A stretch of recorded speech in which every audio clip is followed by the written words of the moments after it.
concerned legislators, and to all who stand with us today as we hold this vigil for patient safety and for pending legislation, the Patient Safety Act. With this bill, we will improve the care and safety of every patient in our state's acute care hospitals by setting a safe limit to the number of patients assigned to nurses at one time. As nurses, we take seriously our duty to protect people during the most trying time of their lives. Patients who need around-the-clock bedside care from registered nurses often cannot speak for themselves. This vigil is their voice. The lights we hold tonight symbolize the call lights of thousands of patients in our hospitals. Too often, these lights go unanswered or care is delayed because a nurse is caring for too many patients at one time. The consequences can be devastating, but tonight we can answer with a proven solution. Nurses know from experience that limiting the number of patients a nurse cares for at one time improves outcomes. Decades of research prove this. 2 studies published just last month demonstrate that patient outcomes improve when nurses have safe patient limits. One of the studies published in JAMA Surgery showed a 20% lower risk that a patient will die within 30 days of having general surgery at a hospital with above average nurse staffing levels. Another study published in the January 2016 edition of the peer-reviewed journal Medical Care included 11,000 patients in 75 hospitals. Researchers found that for every patient added to a nurse's workload, the likelihood of a patient surviving cardiac arrest decreased by 5%. Nurses on the front lines know these consequences all too well. In a survey of nurses in Massachusetts released last year, 25% said that inadequate nurse staffing was directly responsible for patient deaths. 50% blamed poor staffing for harm or injury to patients, and 85% said that patient care is suffering because of the high numbers of patients assigned to each nurse. The M&A-sponsored survey was conducted by an independent research firm, and the majority of the respondents were not members of the association. In 2014, the legislature voted unanimously to establish a safe limit on the number of patients a nurse in the intensive care unit can have at one time. This was an important first step, but there is more work to be done. The Patient Safety Act will establish specific evidence-based limits in all hospital units while providing the flexibility to adjust staffing based on the patient's needs. Every patient deserves safe and essential care. Nurses fight for this every day. While the hospital industry lobbies for its own self-interest and profits, nurses stand before the halls of power and demand patient safety for all. Every day that goes by without a law in place means that there are more preventable medical errors, more avoidable complications, increased lengths of stay, and more readmissions. In some cases, it is the difference between life and death. We gather here tonight seeking help from our elected leaders. We know what keeps patients safe. Now we need the legislature to act. By passing the Patient Safety Act, lawmakers can provide us with the ability to be there for our patients when they need us most, and to answer their call light each and every time.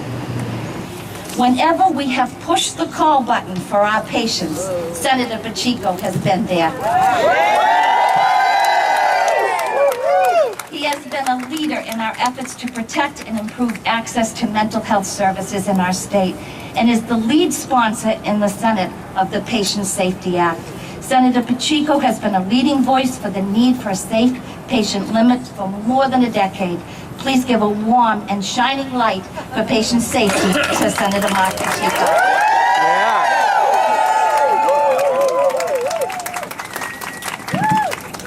Thank you so much. Let me just begin by thanking the leadership of Nurses Association here in Massachusetts for continuing to speak out on behalf of patients. Thank you for doing that. Because very often, without your advocacy, in a hospital or healthcare facility across Massachusetts, patients are at risk. They are very much at risk today. As we know, based upon what we've seen relative to the way our hospital system and our healthcare system is structured, we're seeing many changes that are taking place. Some that are positive, but others that do place patients at risk.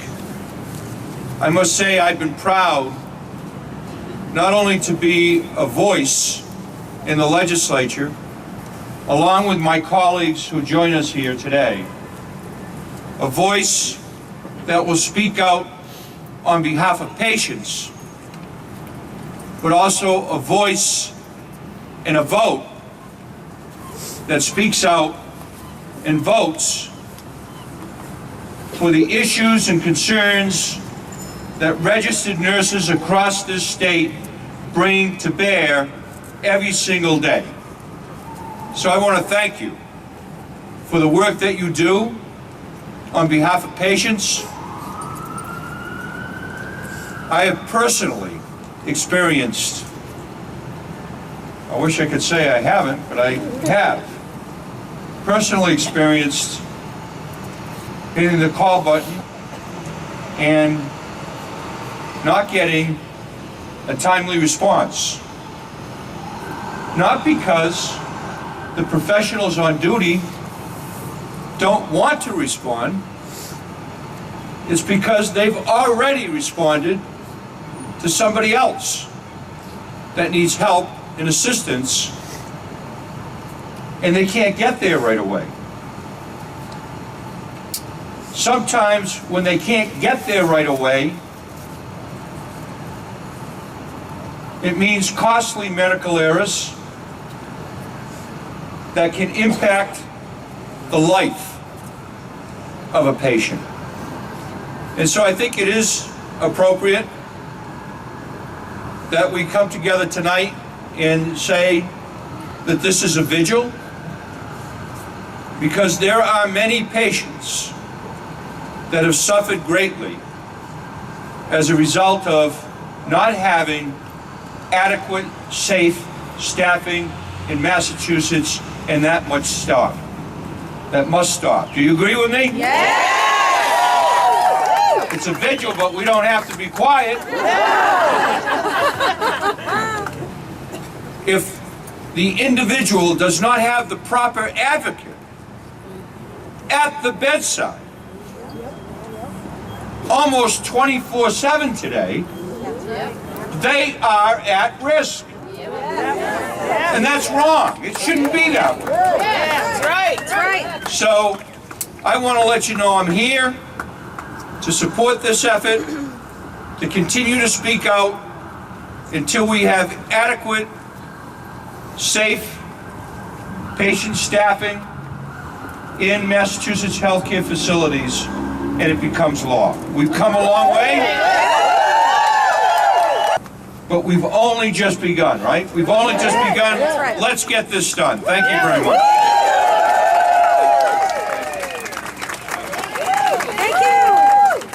Please give a warm M&A welcome to one of our own, representative and registered nurse, Denise Garland.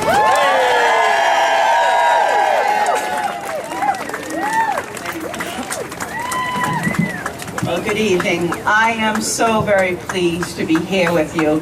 I am so glad to see familiar old faces, and I am so heartened to see new faces. So welcome to all of you. I want you to know that as a registered nurse, I stand behind the work that you are doing. I stand for you in the State House but most importantly, I stand with you on these issues. And I would like to take a moment. There are two stalwart allies that I hear. Senator Mike Brady, our newly elected senator, who recently has been my colleague and a representative, and my colleague Sean Gavley. These two gentlemen represent many, many of our colleagues who stand with the nurses on a day-to-day basis. I wanted to tell you how moved I was that you would think to do this candlelight ceremony. I think that it is fitting that the nurses are gathered here in the dusk, advocating for an issue that is as bright as a flame. Simply that there is a limit to the number of patients a nurse can safely care for. But that light has been cast in shadows of nearly 20 years in our legislature. How many people have been working on this issue for 20 years?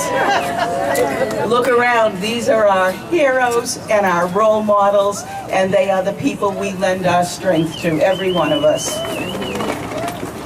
What casts the shadow in the halls of Beacon Hill is that the issues of management and cost containment. You, the nurses here, standing with your candles, you are the candle.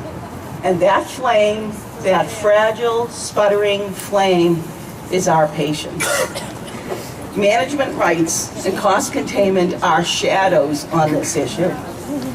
No safe staffing limits means poor quality care, period. You have the proof. For years we were asked for the proof. We have the proof. We have the research. We know that this is true. The research casts out that shadow. No safe staffing limits means patient complications. And Senator Pacheco was so eloquent in his ability to talk about patient complications, about urinary tract infections, about spills and falls, about readmissions and pneumonias and all of those issues. This good senator can number off those things. Every single hospital administrator knows that same thing, right? We know the data. This data casts out that shadow. No safe staffing means patients' deaths. That's right. Nurses know that. We know those results. Let there be no shadow of a doubt about that. We are not talking about some issue that is helpful. We are talking about the life and the death of our patients, of our families, of the people that we care for every single day. So in this dusk, I commend the nurses who are here tonight. I honor the nurses who are on their feet right now at a patient's bedside in what I figure is about the 10th hour of their 12-hour shift.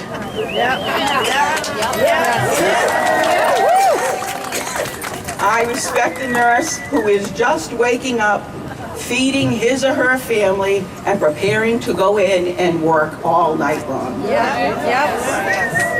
For all the direct care nurses in the Commonwealth, you stand here. You hold the candle, you hold the light, and you fuel that light. The fragile, sputtering light that is your patient is admitted today to the hospital sicker than ever before. They're more acutely ill when they are in your care, and they are discharged sooner oftentimes than is needed to be readmitted to you again, just as sick, if not sicker. You need to keep fighting for that patient. You need to keep fighting for that light. Keep fighting for safe staffing limits. The ICU law is vitally important because it is first in the nation that we were able to get into language that there has to be a limit. But guess what? We want a limit in the ICU. We want a limit in every unit in which we work.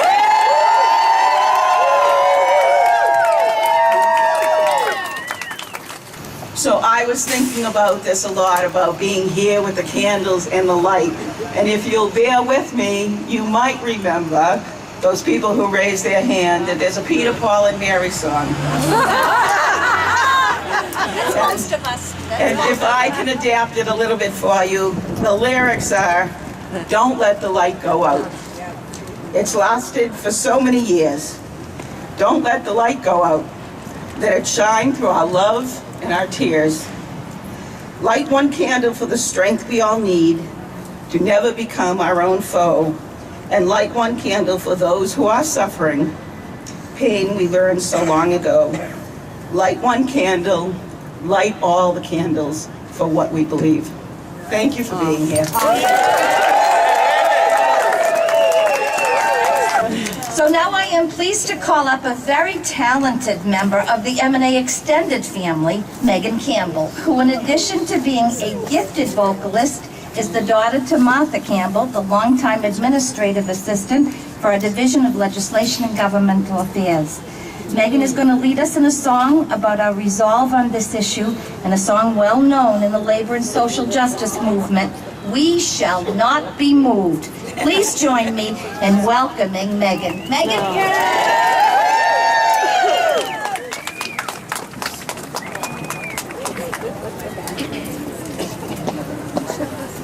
We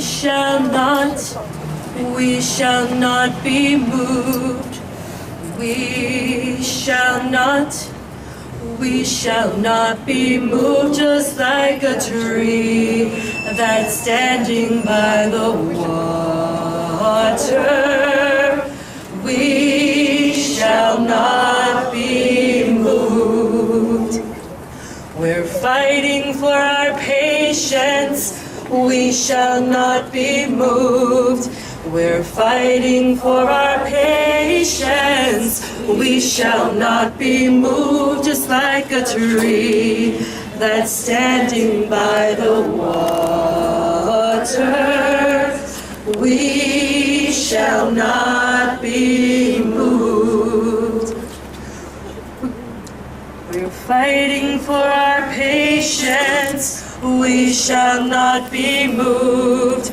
We're fighting for our patients. We shall not be moved, just like a tree that's standing by the water. We shall not be moved.